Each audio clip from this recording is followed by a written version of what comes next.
my baby left me behind. This is just a good man feeling bad. But that's a condition you can overcome, as you will discover as we get into this unbelievable show that we have this evening. I'd like to welcome our community business profile, the very first one that we'll be doing on a regular, because there's no business like Mo business. So good evening to Brother Ihsan Munir, and I had to really work on pronouncing his name because that's some other kind of stuff, you know. And I hope he don't break out into that Patois because he's originally from St. Thomas in the Virgin Islands. Welcome to the Real Men Don't Play show, Thank you, man. Thank you, man. Thanks for having me. Hey, I had to have you, man, because you turned me on to those spices. And That's quickly, what happened was I met this brother at Sam Watson's Celebrity Basketball Classic. He was in the presence of Julius the Chef Jackson, who is the son of Julian the Hawk Jackson, who is considered pound for pound one of the hardest hitting fighters. He's also in the International Boxing Hall of Fame. And this brother kind of just spilled into my spirit.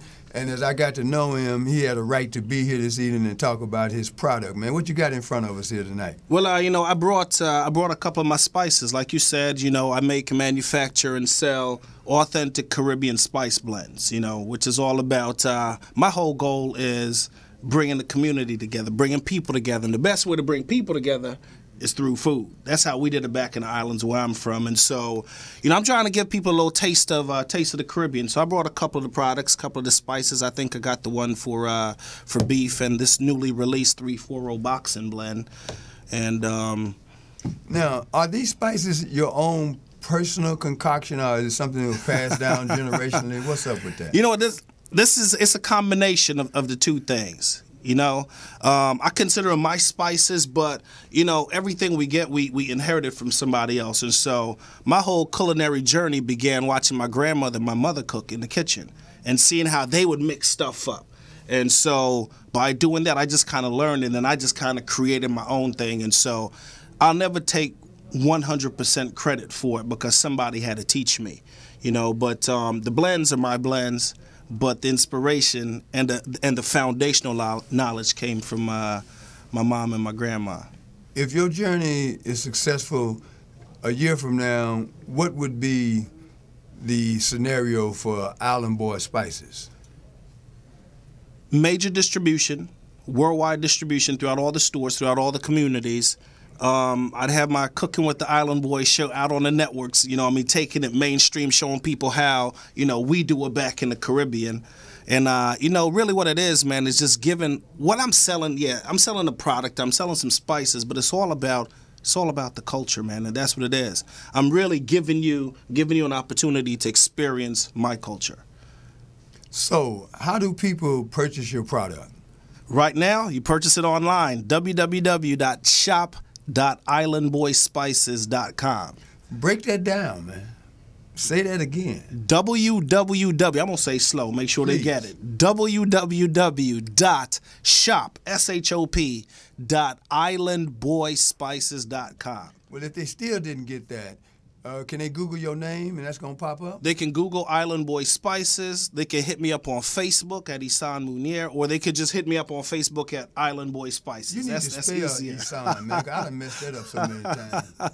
Ihsan, I-H-S-A-N, and last name Munir, M-U-N-I-R. You see what they do to us across the water, man? That don't sound like that, do it? But ladies and gentlemen, this brother, man, deserves to sit in this chair, man. He's got a great spirit, a great family, and we wish him all the best. Go out and get Island Boy Spices. I can bear witness. I've tried it on everything that I cook, and I'm real particular about my food and my reputation. Right. So those of you who know me, and there's some folks listening right now who do, man, support this product, and you'll get what you're supposed to get out of it. Ladies and gentlemen, Mr. Ihsan Munir, man, thank you for coming in. Man, thank you for having me. My very first show, man. And you know what? Why don't you hang on to a couple of those bottles? I'm going to do that, man. I'm about out of that piece you gave me before. Okay. Because I'm using it in all the meals that I cook. Well, that's what you're supposed to do. All right, man. I appreciate that, man. All right, thank you, man. All the best, man. Thank you, man. All right. Now, ladies and gentlemen, we're going to keep it 100 because we only have less than an hour. And for those that are listening now and those who will be listening over the course of a few days, It's important that you finally hear the voice of a man that for years you've seen me talk about and represent what he has meant in my life. So after we come back from break, the next voice you will hear is the one, the only, the great Jim Brown. Take me out of here, Larry.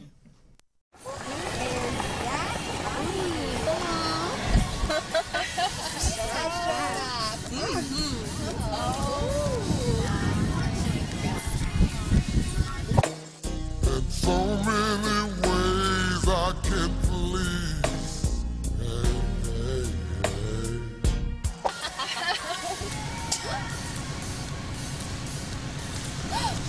What?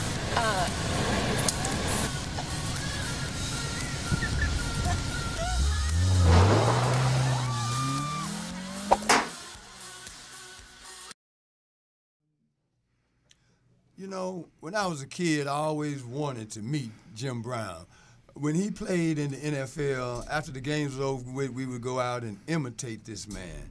And I thought I wanted his autograph, like on a football or a T-shirt or something like that. But it got so much better in the early 90s when he autographed checks made out to me for services provided, long enough for me to understand and appreciate who he was as a man, not an athlete, not an entertainer, but as a man. Ladies and gentlemen, welcome, please, the great Jim Brown to the show. And my first question to you, Jim, is...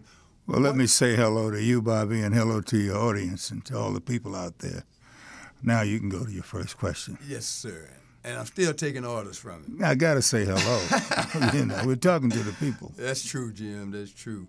My first question is, in 1988, you went into your personal savings and took $300,000, and at that time and today, that's a whole lot of money, and you invested in human development. What made you decide to make that type of investment? Well, all the success I've had as a man, a young man, Bob, is because certain people stepped up and gave me a hand. And I was riding with Kenny Malloy, who was an attorney that took me in as a high school kid. I had no father. And he really helped me. He got me into college. He was a great inspiration to me as a good man. And we were talking, and I asked him, I said, how can I pay you back? And at the time, I started to work with young people. And he said, Jim, just keep doing what you're doing. That's how you can pay me back. And so really, all of us who are out there that are trying to deal with our young people, we do it because it's the right thing to do. And there's no money in it, there's no fame in it, but there's a tremendous feeling of accomplishment when you see a young person that could have gone one way become successful, and then that person reaches back and contributes to the community that he came from. Jim, I want to share something with the audience right quick and then let you address your reaction to it. This is, for our viewing and listening audience, the American Life Management Skills Curriculum. And when you open it up, there's a message from the president, and it says the following: welcome to the American program. The challenge of achieving your full potential is compelling. This life management skills training program is designed to empower you to do just that, to enable you to take responsibility for your own self-determination. The beauty of the American program is that it is applicable to all people as it transcends race, age, gender, religion, and socioeconomic status. My belief is that teaching and sharing the program concepts related to individual self-esteem could significantly impact the problems our society faces today. I feel that the American program is, in many ways, a missing link that empowers those exempted from power and participation in the mainstream. We believe in and work effectively with those whom society disregards, contending that it is never too late to attain a full, meaningful life. We in the American program are willing and capable of working with and enhancing any individual or organization that is motivated to affect positive change. Our practice is neither to condemn nor condescend. Completing this program will change your life and will help you become a contributor to a better community and ultimately a better nation. Jim Brown, President. What was your state of mind when you scripted that, Jim? Well, Bobby, true success comes because an individual wants to be successful. And education is such a powerful tool. And in our country, black people have been denied the right to become educated on the highest level because those who are in power that dictate over us want to keep us in the dark, keep us uneducated, keep us fighting each other, keep us fighting over crumbs, teaching us not to be together, trampling on our self-esteem. And the American curriculum deals with those fundamentals that says that you are responsible for you. The responsibility of self-determination means if you want to be a contributor to what happens in your life or anybody else's life, you will have to be educated. And so those fundamentals, those life skill fundamentals, have been missing in so many of our communities because the expectation is that someone else is going to deliver us. But no one else is ever going to deliver anyone. You will be able to deliver yourself if you are educated properly and understand the fundamentals that it takes. So basically those skills in that magazine are things that once you learn those things, you will be on the road to success. So who were some of the people who influenced this manual, this curriculum? That's a broad question. There's been so many people that has contributed to that manual. And two people I'd like to mention because we might have a chance to talk to them later tonight. Big Hugh is a fantastic contributor to every kind of success I've had in the communities around this country, not only in Los Angeles, but around this country, because he is a true community person that has the influence that I need to be able to put this kind of education out there. And the other one is, well, Big Hugh's like a son, but the other one is like my son, and that's Rudolph Rockhead Johnson. I've known him over 20-some years, and he has been an unbelievable contributor to the change, the successful change that we've had in this country. So I bring those two out because they are powerful, influential individuals. And at one time, they could have been tremendously negative, but they choose not to do that. And I was able to communicate with them, and we were able to form a team. And that team still exists. And we're getting ready to launch some very powerful things that put the responsibility on us. And what I've been able to say to them is no longer can we blame anyone else, no longer can we look for the money from other people, no longer can we look for the politicians. We can do something in our communities ourselves to make it safe for our children, our mothers, our fathers, our young ladies, and why not? It only takes our effort. So I gave you only two, but there are hundreds of individuals that have contributed to the development of that curriculum. So on February 17th, you turned 78 years young. 78 years old. Matter of opinion. I don't duck old. I don't want to hear them mess about young. I ain't young. And it's okay to be old. I don't have Alzheimer's, and my memory is good. Okay. And I hope those who are listening think that my articulation is good. So, but anyway, I have to straighten those things out. Well, one thing I've learned... No excuses, you know. One thing I've learned about this curriculum and its impact on my life, and I'm a graduate of the curriculum and a facilitator of the curriculum, is it's never a debate when a person speaks in first person. So his point is his point. But 78 years old, what compels you to still do this work? Well, I'll tell you, I was talking to Rock earlier tonight, and he handed me a little, I don't know what you might call it. It's a flyer. It talks about Unity Day, 2/15/2014, 12 p.m. to 3 p.m. Everything is free, barbecue, music. And it says, come out and join us as we come together to save our communities. Man, my heart started pounding because Rock finally understands that he doesn't need me to lead everything. He doesn't have to wait for me. He can go into those communities and use his influence. And boy, when I saw this, it was unbelievable.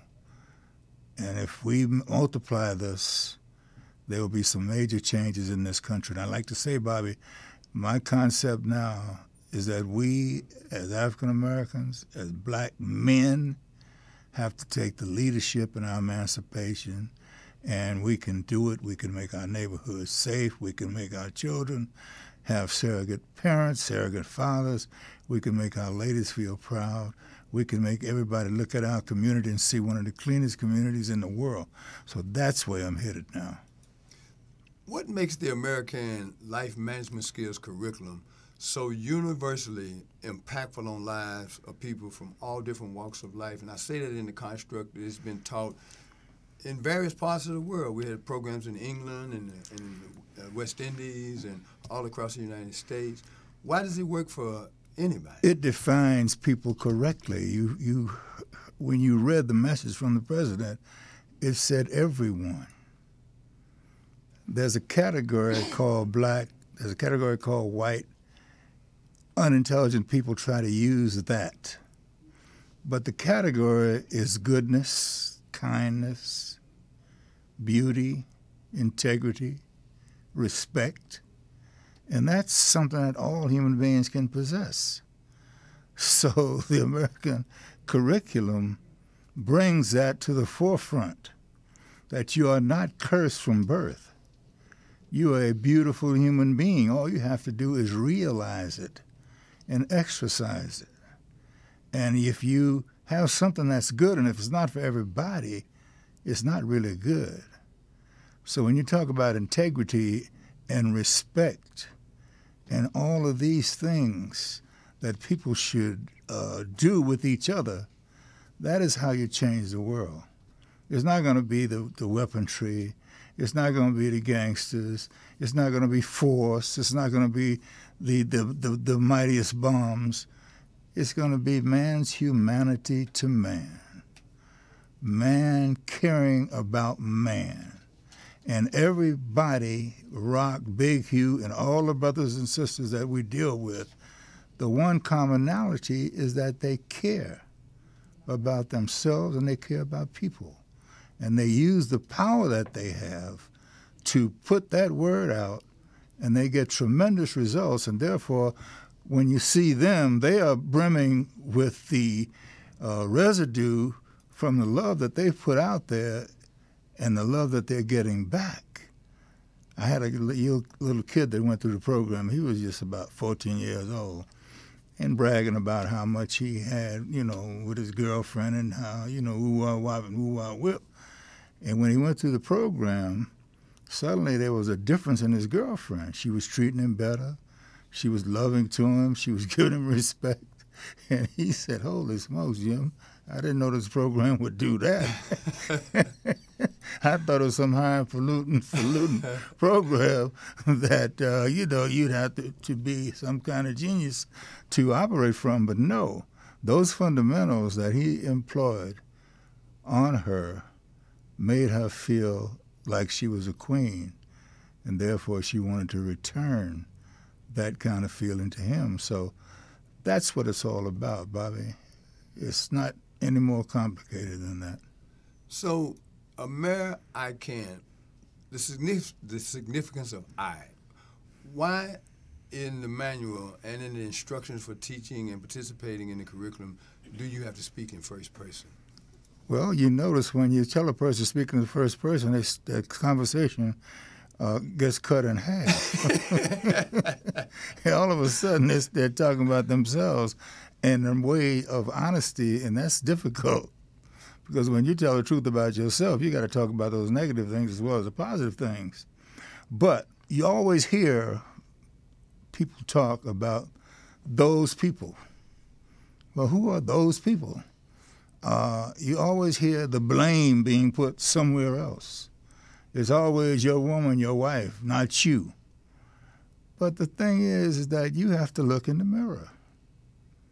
You know, the curriculum tells you to look in the mirror and then express yourself. And we all will look at you then in a true light. And if you are really what you say you are, there'll be no hesitation. But there's so much hesitation when you tell a person speaking the first person I, because suddenly it's just about them with no crutches, no excuses, no blame. And see, the blame game is that slavery was a horrible situation. We know that. But we can't use that as a crutch. You know, racism is a horrible situation. We can't use that as a crutch. We have to live above all of those things. And then the way that we treat each other and the way that we deal with our lives will be influential across the world, because every human being wants to be loved. I was in Folsom, and there was about 300 inmates. And I had a little trick I played on them. And I said, I got something I'm going to say to all of you, and nobody's going to disagree. And if you disagree with what I say, raise your hand. Now, you know, that's a bold thing to say in a prison. Especially every kind of inmate you want, you know, I mean, it's a level 4 institution. I said, if there's anybody in this room that don't want to be loved or cared for by somebody, you raise your hand. And nobody wanted to lie. So no hands went up. They did not want to tell that lie, because deep down inside, we want to be loved or cared for by somebody. That is a human characteristic, and it is a powerful characteristic.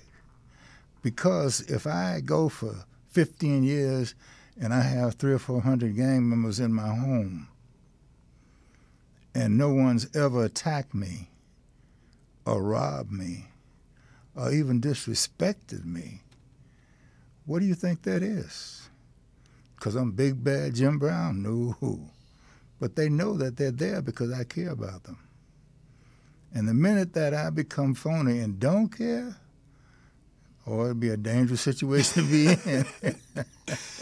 I got to, before we go to break, ask you to share an amazing phenomenon. A few years ago, you and a friend of probably close to 40 years now, George Foreman, took the American program into the most dangerous penitentiary that's probably ever been constructed in this country, down in Louisiana, Angola prison. Could you talk briefly about that experience? Oh boy, Bobby, it's unbelievable. I'll tell you something. The prisons, if you go into them, and you will learn something totally different than you think you would learn, because people in prison are human beings, and they have feelings, and they have detectors. They can feel things, and they know when someone is coming there to bring goodwill to them. And that human element says, hey, I don't want to resist this. In fact, I want to embrace it because I need some of this. This is what I needed before I came here. Because the cry in the jungle, the cry in the wilderness, you know what the cry is? It's when a man cries out that nobody cares about me. So what the hell, I'll do anything.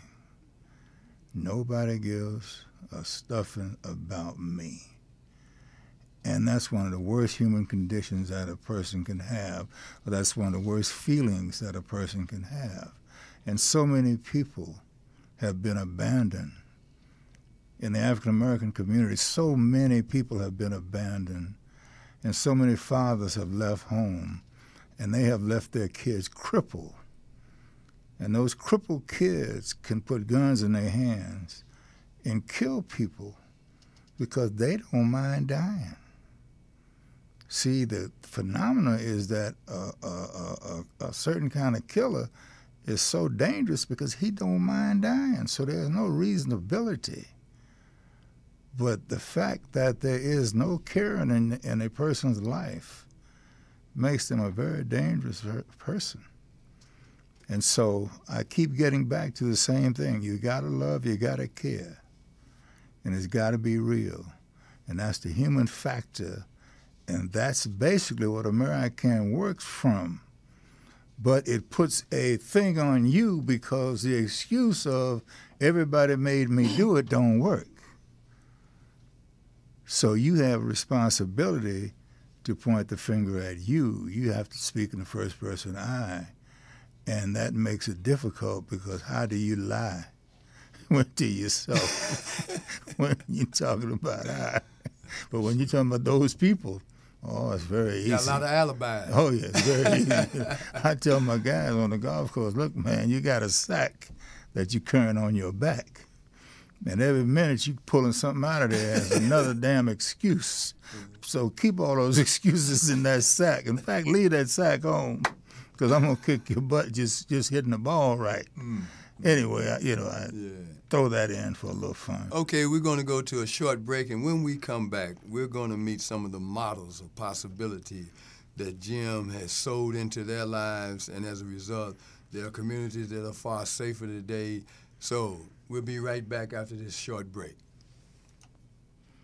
Hey, are you tired of those same old energy drinks with bad taste? Make a switch to Pit Bull Energy Drink with a guaranteed no aftertaste. Pit Bull offers more energy with ginseng and vitamins B6 and B12.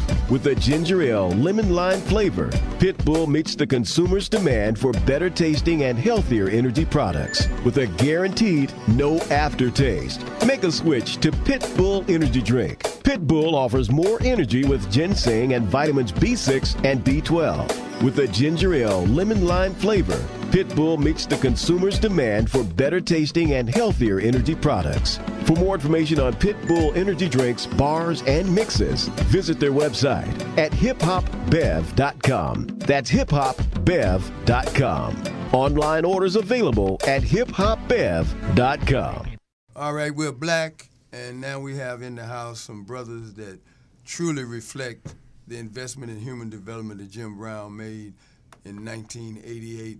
Sitting to my right, the name that was on his birth certificate is Eugene Henley, but he's known around the world as Big U. So, brother, tell them what it is that puts you in that seat right now. Oh, well, it's the man to my right, my inspiration. I like Bobby, grew up, and Jim was my idol. And I heard Jim was having a meeting a couple of years ago. And it was about, that was 20 years ago. Yeah, a couple. And we was in the streets. And from that mentality, we came up to meet Jim. And it was about football and sports. But he gave me something it had a more indelible effect on my life. And it then eventually had an effect on the change and helped me to change my community and to help me make better decisions that would better lead us to, maybe be here, reach here. I mean, getting here, this community, this seat, and being here with Jim to my right and with you to my left, brother, was it was really an inspiration from Jim. And it came from what he gave us developing the program, and me just learning how to become a man from him. Well, you left out a lot of stuff because your journey has been quite remarkable. And in the time that has expired since you first met Jim at his home in particular, what are some of the things that you have accomplished and impacted local and national communities?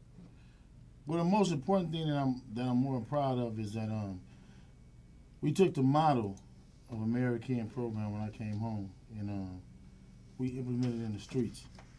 I was able, since 2004, my return, to drop the murder rate within our community from 147 murders a year down to about 14 gang-related murders. We're instrumental in changing the look at Crenshaw High School. I've put maybe 6 to 7 kids up this year for the first time going up to the NFL draft. We have about 40 or 50 that's actually at D1 colleges, and that's through our program. And it's just really just I've been able to be an example of what American can do for you. I like to say that what I offer is myself up as an example. I come from a struggling struggling father's household. I'm at the same plight that most young men are faced with today, and I no longer accept the excuse that you can't do it. I'm a prime example of what you can be if you did make those mistakes. Maybe you're trying to sell a secret, but we came out of commercial with some music that is also a byproduct of your productivity. Mm-hmm. And if I'm not mistaken, that was also a product of your loins that was doing the music. Right. Well, that's my son, and he offers up a different style of music, a different genre of music. Young, energetic, but it's absent of the gang. It's absent of the gang connotation. There's no references to red or blue. He has about 7 or 8 songs, and it doesn't align him with any color.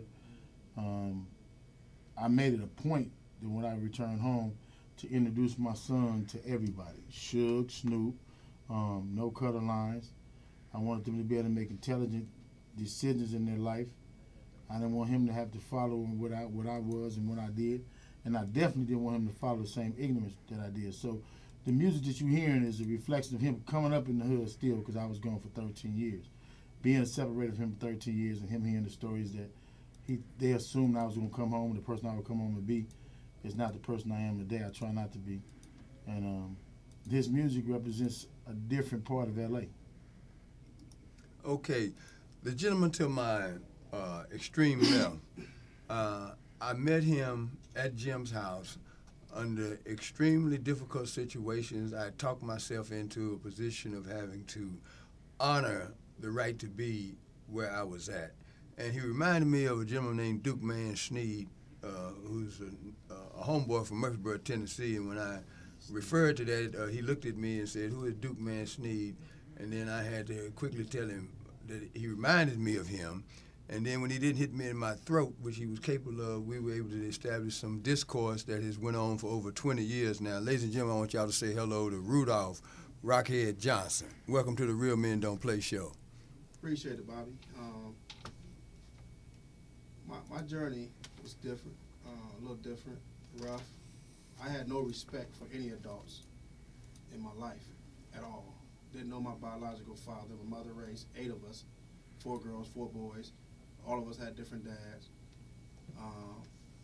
Grew up in Compton and went to jail at 12 and just had no respect. And I wanted to be one of the most dangerous, most fearful individuals that ever lived in the gang world, in prison, etc. And I became that person to a strong degree where I had no respect for any adults. And I had an opportunity to hear that Jim Brown had a lot of gang members at his house. And I personally felt if I wasn't there, he had no gang members at his house. So I took about 60 to 70 guys up there. That was at the time that the Tasha Harding killing of the little young lady got killed supposedly by the Koreans, and there was a lot of tension. So Jim had the Koreans up there and the brothers up there trying to get an understanding. But I had no understanding when I saw the Korean because I saw cameras. And I felt that time that, you know, I'm coming up here and I'm thinking he got gang members up here, but instead he got Koreans with cameras and he got guys who thought they were tough in my eyes, but I knew they weren't. And so I came in rudely in a brute, and I left just as rudely in a brute. And 2 things hit me when I was leaving. You know, Jim yelled out. There was no disrespect meant, you know, that was Rockhead. He wasn't supposed to come this today, he was supposed to come another day. And he gave me all the respect in the world when I was so disrespectful. The other thing was, as we were leaving, the Korean was bringing all this food up. And all my homies looked at me and said, "Big homie." I'm like, "What?" can at least stay and eat the food. And that stuck in my head because these guys would ride with me, but they were hungry.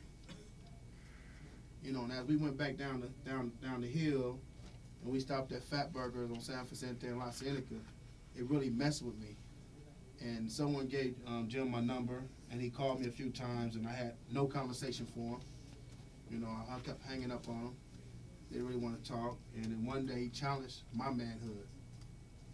And they asked me, was I a man or a girl? And it wasn't in them terms either. And I told him I'm a man. And I rode up to his house.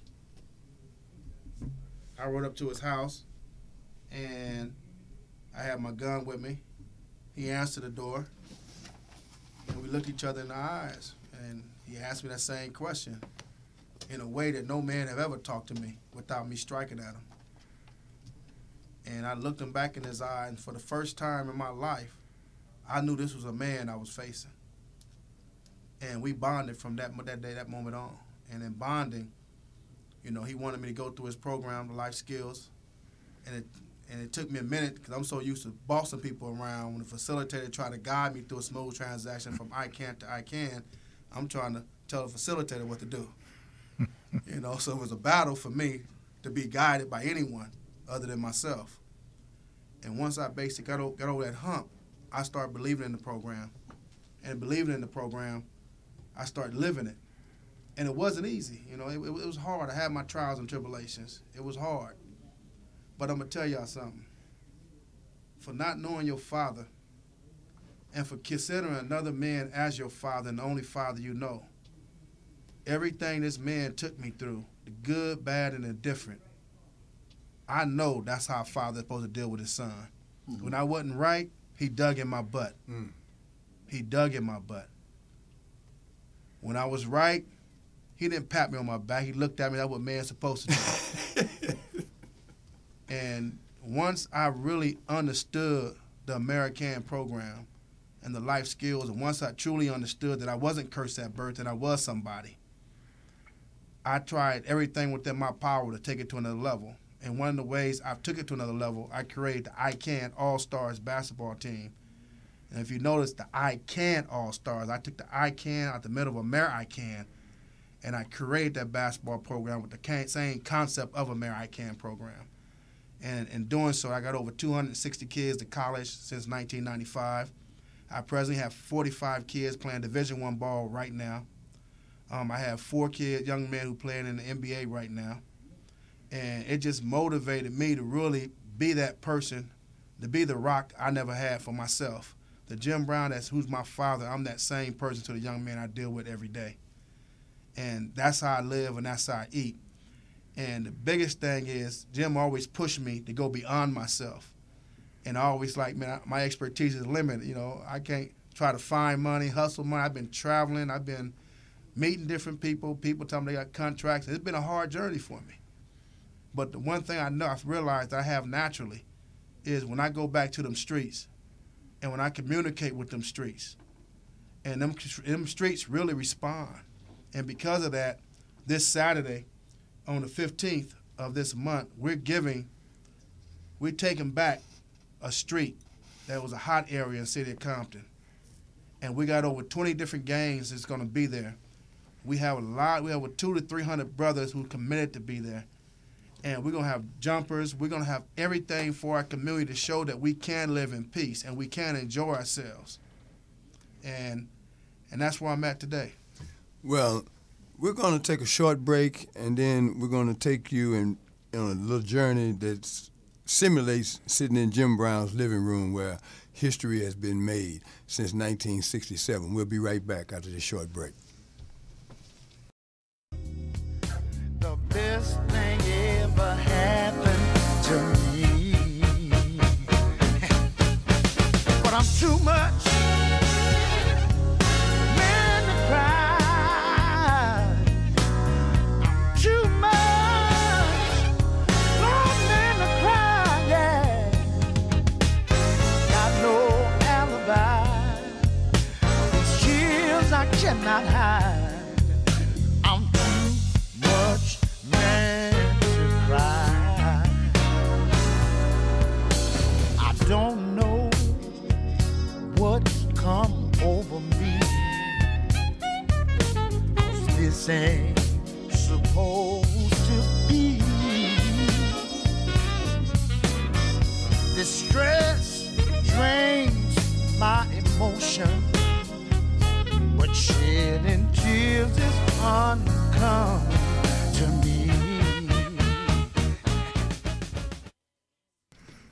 Welcome back to the final segment of the Real Men Show. Since 1988, the American Foundation for Social Change, with or without outside resources, has impacted, saved, and changed lives all over the United States and different parts of the world. And Jim, during the break, we kind of discussed a little bit where we are right now and what it's going to take to breathe the kind of life into the American program to the extent that it attracts not just material resources but human resources to be more effective dealing with the problems that have crippled our society today. What's your take on that? Well, basically, my take is a simple one. Over the years, through education and through support, we have developed professors of social change. Big Hugh talks to me in a manner that a professor would talk to me because he's talking about a legitimate study that will prove that our work has been successful. How to analyze that, how to gather the data on that, and how to present that data. Now, in our society, we live in a capitalistic society. Contracts are handed out with conditions. These conditions are based upon the old principles that don't work. Mm-hmm. Our professors have created a principle that works. You heard them talk about the kids that they have affected, the kids that are going to college. Well, those other folks can't say those things because they don't have the proper techniques, the proper respect, and they're not truly professors of the street. So we must be able to say that if we can raise $100 million and create and develop these professors all over this country, and they can use the proper technique on these youngsters and with these youngsters, we will then have tremendous social change. But you understand when you get a contract from the state or the city and the politicians, they want immediate gratification and they want a certain kind of results which does not have the substance that you need for major change. And I'll give you a quick example. Nelson Mandela is a wonderful human being. He became president of South Africa. But South Africa didn't change that much because he was president. Because so many of the people were uneducated. And you could not put those uneducated people in the kind of jobs that they needed to be put in because they were not really qualified. Mm-hmm. So you had to take into consideration the years that it was going to take to adjust the masses by education and make those changes over a period of time. So in this country, you can't have funding for 6 months and then wait another 6 months for them to refund you and interrupt your professors because they have to eat 360 some days a year. So the reality is that in big business, you take that in consideration. But when you're talking about social change and the brilliance of it, you don't want to give those professors the same deal. So we have to raise monies that will allow us to claim independence, but allow us to support the kind of work that is going to be successful. And that doesn't necessarily always gel with the normal money sources. So at a certain point, we will go to the general public and ask them to support us. There is an internet now. There is ways that the general public can put $2 into an account and know that it will be going to the right thing and to the right people. And our professors will be given the same respect and their work will be enhanced because it will be continual. not interrupted because there's a lack of funds until we decide we're going to now refund you, and what you do in the 6 months between it, we don't care. It can't be that way. And I hope I explained that, Bobby, because it's important for our general public to understand that the answer lies with the marriage between the street professors and the general public. Well, not only did you explain it, in the 20-some years that I've known you, we've had that conversation many times, and I've always just elevated my admiration for you because I've seen you do that personally. You're not asking America to do what you have not done over the last 26 years with this program, because I don't have a figure, but you have invested your own personal money knowing that it wasn't going to happen overnight. So it's important for the public to understand the investment that has to be made, and the possible return on that is immeasurable. So as we close out the show tonight, I want to just let everyone know that thanks to the man sitting to my far right, I have written a book entitled Real Men Don't Play, and it's a compilation of stories about men who say what they mean what they say, and in the process of their life they have performed at a certain level that is exemplary and something that can be utilized in everyday life. It's not just about the book, it's about the mission. And the mission at this point is never changed. And that is saving and changing lives and giving people the opportunity to do in life what they're fully capable of doing if they know about it. Marcus Garvey once said, "What men have done, men can do." And as we close out the show this evening, I'm going to ask Rock to have a few final words, Big U, and then we'll let Jim end the show. Rock, your thoughts? I mean, my thoughts is real simple. Each of us help the other become a better person, and I'm going to close with that. Big U? I personally want to say that, expounding on what our leader Jim was saying, was that we need more responsible people, more educated people under the curriculum to teach other people. And what he was basically saying is the funding is not always there and consistent. I think what happened was Jim was the first one to take this forward progress movement and take young African-American men and then first teach us to become leaders in our own communities and how to rightfully become leaders. The one thing I want to say that he said to me was like, how could you be a leader if you can't feed your people? And that was more profound than anything else that had ever been said to me. And but it's a lot more to it. And he's saying that under Jim, we're going to continue to reach out and continue to teach people.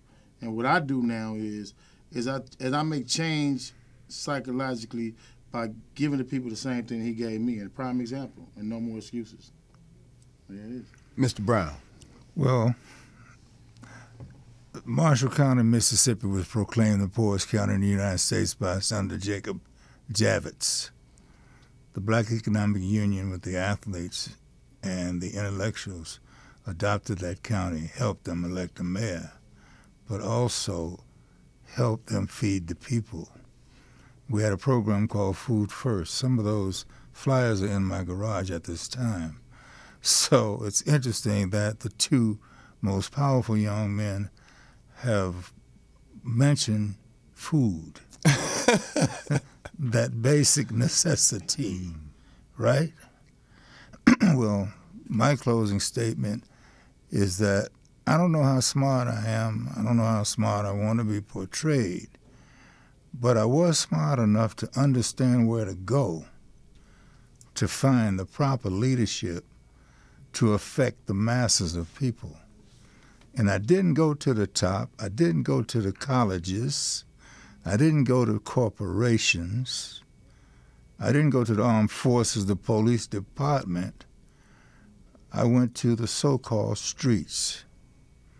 And what you are seeing here tonight, or what you have heard, is two young men that came from the streets, made a major change in their life, and will be the salvation of the change that's going to come for our young people in the future.